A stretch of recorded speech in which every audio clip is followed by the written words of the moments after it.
Motor vehicle act 1988 के section 8 में क्या बताया गया है समझ लेते हैं।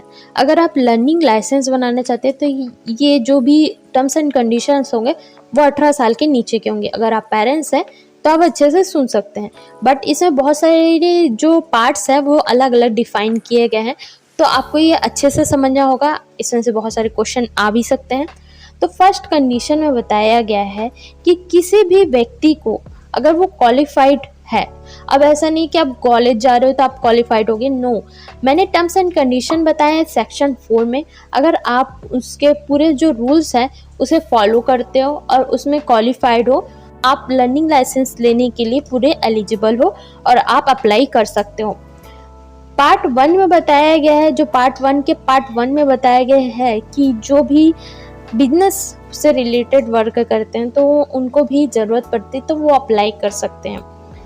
पार्ट 2 में बताया गया है, अगर कोई भी पर्सन, अब वो छोटे बच्चे ही होंगे क्योंकि लर्निंग लाइसेंस के लिए हो रहा है, अगर कोई भी पर्सन स्कूल या कॉलेज आता है, अब स्कूल और कॉलेज ऐसा नहीं कि आप यूनिवर्सिटी जा रहे हो या कॉलेज स्कूल में आप पढ़ने जा रहे हो, नो।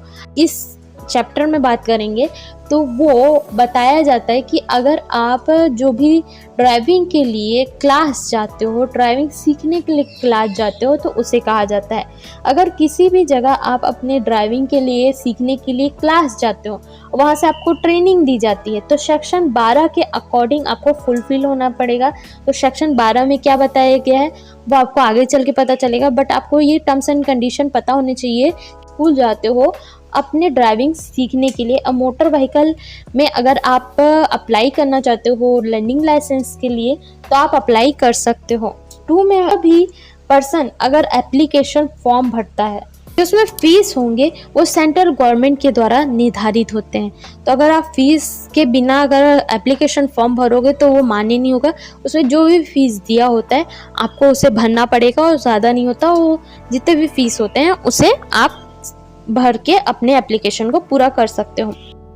एंड पार्ट 3 है, कोई भी व्यक्ति अगर ट्रांसपोर्ट व्हीकल चलाना चाहता है तो उसे सब सेक्शन 1 के अकॉर्डिंग मोटर व्हीकल में मेडिकल सर्टिफिकेट को अच्छे से जमा करना होगा। एंड कोई भी व्यक्ति अगर ट्रांसपोर्ट व्हीकल मोड चलाना चाहता है तो उसे सब सेक्शन 1 के अकॉर्डिंग मेडिकल के द्वारा पूरी तरीके से सर्टिफाइड होना पड़ेगा। सर्टिफाइड क्या होता है कि वो फिट होना चाहिए, गाड़ी को हैंडल करने वाला होना चाहिए, उसके बॉडी में अच्छी तरीके से फंक्शन चल रहे हो, कोई विकलांग ना हो, ऐसी चीज़ें को ध्यान दिया जाता है। पार्ट 4 में अगर कोई भी व्यक्ति मेडिकल सर्टिफिकेट देता है तो वहाँ बस देखा जाता है कि जो भी अप्लाई कर रहा है, जो भी एप्लीकेशन की जो भी लर्निंग अथॉरिटी है वो देखती है कि वो सही तरीके से पर्सन है। कि अब सही तरीके से क्या होता है कि वो विकलांग तो नहीं है, उसकी एज किस तरीके से है, वो सही तरीके से गाड़ी को चला पाएगा, दूसरे को नुकसान तो नहीं पहुंचाएगा। तो जगह पर देखा जाता है कि जो भी पर्सन है अगर वो विकलांग है तो उनके लिए ये खतरा हो सकता है कि जब हम ड्राइविंग लाइसेंस दे देते हैं तो वो गाड़ी चला पाएंगे कि नहीं। तो उस जगह पर उन्हें वो रिफ्यूज़ कर सकते हैं उनके लाइसेंस को, और वो लिखित तौर पे देना होगा उन्हें कि आपका जो भी इस कारण से आपके जो भी लाइसेंस है लर्निंग लाइसेंस उसे रिफ्यूज़ किया जा रहा है और आपको ये कैंसिल किया जा रहा है आपके लर्निंग लाइसेंस को। अगर किसी भी पर्सन के अगर देखा जाए अगर कैंसिल हो जाता है उनका एप्लीकेशन और वो भी विकलांग के कारण, तो लिखित रूप से उन्हें दिया जाता है। तो ये अपडेट किया गया, पहले इससे पहले अपडेट नहीं था, तो उसके बाद अपडेट किया गया 2019 में कि जो भी अथॉरिटी है उनके द्वारा जो भी विकलांग के कारण उन्हें जो भी एप्लीकेशन है उसे रद्द किया गया। तो विकलांग के लिए एक अलग तरीके से व्हीकल्स होती हैं, उनके लिए वो अप्रूवल दे सकते हैं और उसे वो यूज़ कर सकते हैं। और उनके जो भी विकलांग जो व्यक्ति हैं वो सही तरीके से फिट है कि नहीं उसे बस उन्हें देखना होगा।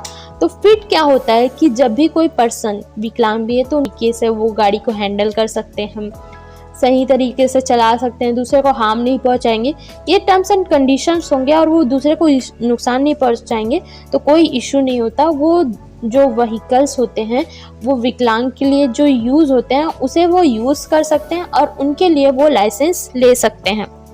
एंड फिफ्थ पार्ट है सेंट्रल गवर्नमेंट द्वारा जो भी टेस्ट होता है वो लर्निंग लाइसेंस का जो भी टेस्ट होगा उसमें उन्हें पास होना पड़ेगा। ऐसा नहीं है कि अब अप्रूवल मिल गया, एप्लीकेशन डाला तो हो गया, नहीं। अब सेंट्रल गवर्नमेंट टेस्ट लेगी आपका कि आप सही तरीके से मोटर व्हीकल एक्ट के अकॉर्डिंग जो भी टर्म्स एंड कंडीशन है, आप दूसरे को हार्म नहीं पहुंचा रहे, सही तरीके से राइट ले रहे हो, सही तरीके से लेफ्ट ले रहे हो। तो एक टेस्ट होता है, आप उसे अप्रूवल मिल जाता है, टेस्ट में पास हो जाते हो तो आपका लर्निंग लाइसेंस बन सकता है। ये टर्म्स एंड कंडीशंस होते हैं। जब आप ड्राइविंग लाइसेंस के पहले लर्निंग लाइसेंस बनाने जाते हो तो आपको ये टर्म्स एंड कंडीशन ध्यान रखने पड़ते हैं, जो सब पूरे सेक्शन 8 में कवर होते हैं।